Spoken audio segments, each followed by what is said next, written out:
दोस्तों नमस्ते। आज फ्राइडे है। वीक ख़त्म होने को है, आधा दिन ख़त्म हो गया है। लेट्स सी ओवरऑल मार्केट क्या कहने की कोशिश कर रहा है। मार्केट साइकिल के हिसाब से हम कहाँ पे है, क्या बिहेवियर चल रहा है। निफ्टी का एनालिसिस करेंगे, बाद में सेक्टर्स का एनालिसिस करेंगे।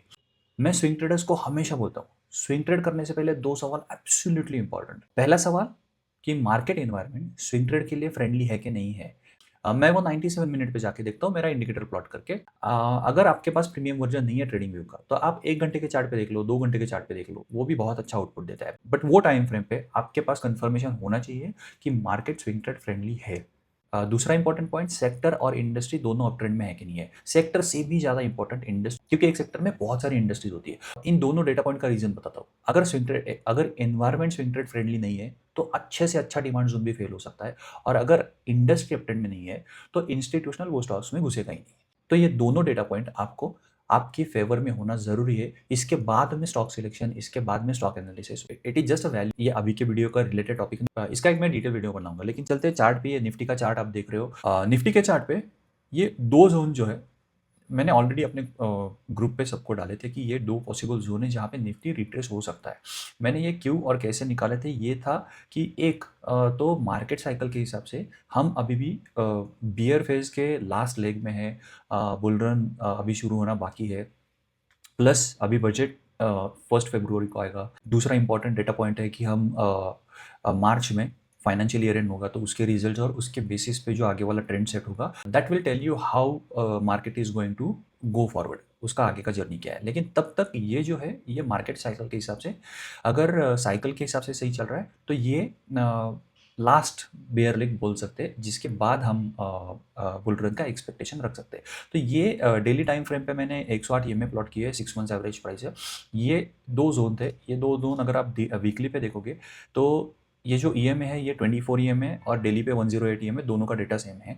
अगर आप देखोगे तो यहाँ से मार्केट 2 बार एक ऑल टाइम हाई को टेस्ट करके नीचे आ रहा था। यहाँ पे मैं हमेशा बता रहा था कि closing on all time high और उसके बाद में उसका follow up is very very important. तो वो फॉलोअप हुआ नहीं, क्लोज हुआ था। अगर आप लाइन चार्ट पे जाके देखोगे तो क्लोज हुआ था, लेकिन फॉलोअप नहीं हुआ है।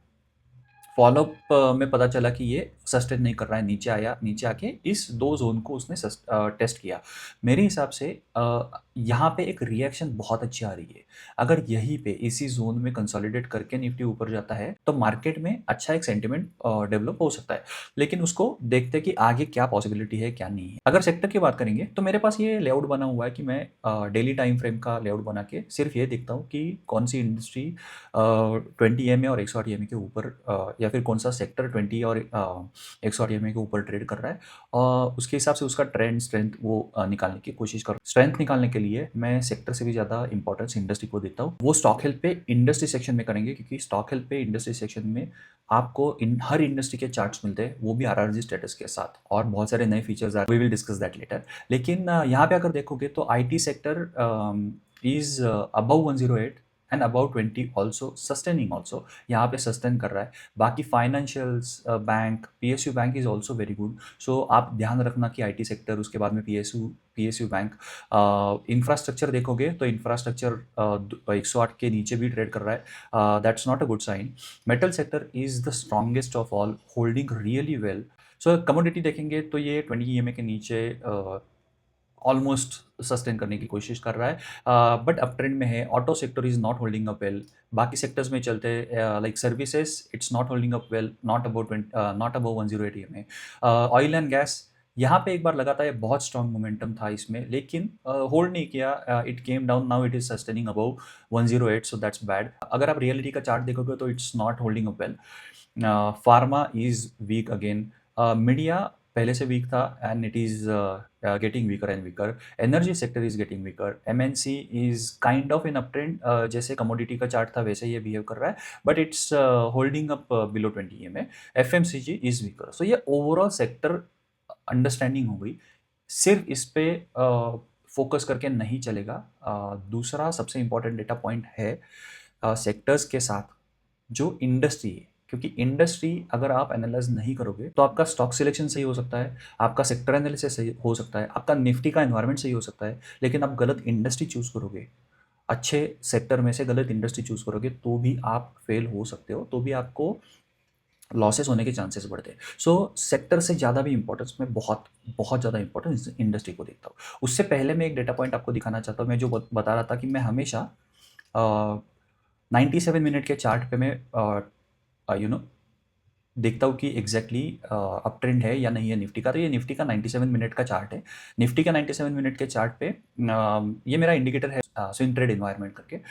पब्लिश नहीं हुआ है, पब्लिश होते ही मैं अपडेट कर दूंगा। लेकिन यहाँ पे ये जो सिग्नल्स दिख रहे हैं वो आपको एक प्रोबेबिलिटी बता देते हैं कि एग्जैक्टली क्या पॉसिबिलिटी है। मैंने अभी रिसेंटली एक पोस्ट किया था कि यहाँ से प्रोबेबिलिटी लग रहा है, बट देखो सस्टेन नहीं हुआ, it came down and now यहाँ से वापस एक बताया कंफर्मेशन कि हाँ ये सस्टेन नहीं हो रहा है, it is all the way going to go down. आप देख रहे हो उसके बाद की मूवमेंट क्या होता है। So it is just a guidance, it is not a buy sell recommendation Nifty के ऊपर तो डेफिनेटली नहीं। इस इंडिकेटर की कमाल की चीज़ बता दो, मान लो कि यहाँ पे आप स्विंग ट्रेड एनवायरनमेंट जो है वहाँ पे जाके ओपन करके यहाँ पे कोई भी इंडेक्स लगा सकते हैं। जैसे आप ध्यान देना कि मैं यहाँ पे अभी बैंक निफ्टी लगा रहा हूँ। अब देखो बैंक निफ्टी जैसे लगाया यहाँ पे सिग्नल्स चेंज हुए। मैं क्यों ये देखता हूँ मालूम? फर्स्ट देखता हूँ कि निफ्टी का एनवायरनमेंट क्या कह रहा है। तो मेरे सिग्नल्स ने बताया था कि हाँ निफ्टी का एनवायरनमेंट ठीक है। उसके बाद में मैं जाके देखूंगा कि उस सेक्टर का एनवायरनमेंट क्या कह रहा है। 97 में आपने एक चीज़ नोटिस की होगी कि जैसे ही मैंने इंडिकेटर में बैंक निफ्टी लगाया, उसने मेन चार्ट चेंज नहीं किया। उसने उसी चार्ट पे बैंक निफ्टी का ट्रेंड मेरे को बता रहा है। इसका इंपॉर्टेंस मैं बताता हूँ आपको कि अब पहले तो चलते हैं बैंक निफ्टी पे। ये बैंक निफ्टी का चार्ट है 97 मिनट का। यहाँ पे सिग्नल्स चेंज नहीं होंगे क्योंकि वो सिग्नल वहाँ पे पहले ही ले रहा था, हमने इंडिकेटर में पहले ही चेंज किया था। तो यहाँ पे देखो ये बैंक निफ्टी का टोटल एनवायरनमेंट है कि एग्जैक्टली बैंक निफ्टी के चार्ट पे कहाँ पे सिग्नल आ रहा है। 14 जैन को याद रखना कि यहाँ पे एक अप ट्रेंड आया था, फिर उसके बाद में 30 दिसंबर को याद रखना एक अप ट्रेंड आया था, उसके बाद में 18 दिसंबर और 22 दिसंबर को याद रखना एक अप ट्रेंड आया था। अब होता क्या है, ये इंडिकेटर इस सिग्नल्स को ऐसे ही रखेगा, लेकिन मुझे डेटा क्या मिला? सबसे पहले निफ्टी अप ट्रेंड में है, उसके बाद में बैंक निफ्टी अप ट्रेंड में है। मैं जस्ट एग्जांपल दे रहा हूँ, बैंक निफ्टी अप ट्रेंड में है। अब मैंने ट्रेड लिया था डीसीबी बैंक का। अब आप यहाँ पे देखोगे तो यहाँ पे वो सिग्नल्स मेरे को जो दिखा रहा है, यहाँ पे जो सिग्नल्स दिखा रहा है वो सिग्नल्स डीसीबी बैंक के नहीं है, वो सिग्नल्स बैंक निफ्टी के हैं। क्यों? क्योंकि मैंने यहाँ पे बैंक निफ्टी से लिखी है। तो यहाँ पे डेटा पॉइंट क्या मिला? मैं जिस स्टॉक को एनालाइज कर रहा हूँ उस स्टॉक का सेक्टर का ट्रेंड कहाँ से शुरू हो रहा है। आप यहाँ पे देखोगे कमाल की बात कि यहाँ पे हमने देखा कि 30 दिसंबर को बैंक निफ्टी ऊपर जा रहा था, यहाँ पे अप ट्रेंड है। स्टॉक ने देखो क्या परफॉर्म किया। उसके बाद में यहाँ पे 14 जनवरी को बैंक निफ्टी ऊपर गया था, 13 जनवरी से चार्ट में देखो क्या परफॉर्म किया है। उसके बाद में हम देख रहे थे कि 18 और 19 जनवरी देखो, तो 18 जनवरी को बैंक निफ्टी ने अप ट्रेंड दिया था यहाँ पे। तो आप देखो यहाँ से चार्ट ने क्या बिहेव। इस डेटा पॉइंट को समझो कि आप पहले तो निफ्टी को देख रहे हो कि स्विंग ट्रेड फ्रेंडली है कि नहीं है। उसके बाद में आप जिस स्टॉक को देख रहे हो उस स्टॉक के सेक्टर को आपको देखना है कि आपके उस सेक्टर में अप ट्रेंड है या नहीं है, और वो है तो कहाँ से है। आप सही जगह पे ट्रेड ले रहे हैं कि नहीं ले रहे। मैं और एक एग्जांपल देता हूँ आपको। मैंने लिया था आशापुर माइन, एक जस्ट एग्जांपल मेटल सेक्टर का स्टॉक है। पहले चलते हैं मेटल सेक्टर। अब ये मेटल सेक्टर का स्टॉक है। यहाँ पे जो सिग्नल्स दिखा रहा है वो उसके ऊपर बन जाओ क्योंकि ये बैंक निफ्टी के है। अभी भी हमने यहाँ पे उसको चेंज नहीं किया है। अब यहाँ पे हम चेंज करेंगे मेटल। अब देखो यहाँ पे सेक्टर वाइज जो सेक्टर हमने यहाँ पे डाला है वो सेक्टर वाइज यहाँ पे उसने चेंज करके दिया। ठीक। अब देखते हैं कि यहाँ से याद रखना 11 दिसंबर है या फिर 18 दिसंबर है, 22 दिसंबर है, यहाँ से पूरा अप ट्रेंड चल रहा है। आशापुर माइन, ये आशापुर माइन का स्टॉक, ये चार्ट है। मैंने कहाँ पे लिया था देखो, 12 दिसंबर। ये देखो यहाँ से सेक्टर उसका अप ट्रेंड में है। मेरे को यहाँ पे लो रिस्क एंट्री मिली और मैंने यहाँ पे 1:4 बुक किया ऑलमोस्ट। चार्ट में देखो क्या परफॉर्म किया है। तो सेक्टर आपके फेवर में होना बहुत बहुत इंपॉर्टेंट है। ये और एक जय नेको का चार्ट बताता हूँ, सेम सेक्टर में से है, सेम सेक्टर में से है। ये देखो यहाँ पे 11 दिसंबर, यहाँ पे 18 दिसंबर, दोनों अप ट्रेंड में है, सेक्टर अप ट्रेंड में है, लेकिन मेरे को लो रिस्क एंट्री यहाँ पे मिली और चार्ट ने देखो परफॉर्म क्या किया। मैंने यहाँ पे 1:3 बुक किया। ये पावर है। अगर आप निफ्टी एनवायरनमेंट पहले स्विंग ट्रेड एनवायरनमेंट देखते हो, उसके बाद में आप सेक्टर देखते हो, और यही नहीं उसके बाद में आप इंडस्ट्री एनालिसिस करते हो, तो हमेशा ये रिपीट करना, हमेशा environment first, sector industry next, stock last. अगर ये चीज़ फॉलो करोगे तो आप स्विंग ट्रेड में बहुत हद तक सेफ रह के हाई प्रोबेबिलिटी की तरफ जा सकते हो। अब चलते हैं इंडस्ट्री एनालिसिस पे मैं दिखाता हूँ आपको कि मैं इंडस्ट्री एनालिसिस कैसे करता हूँ।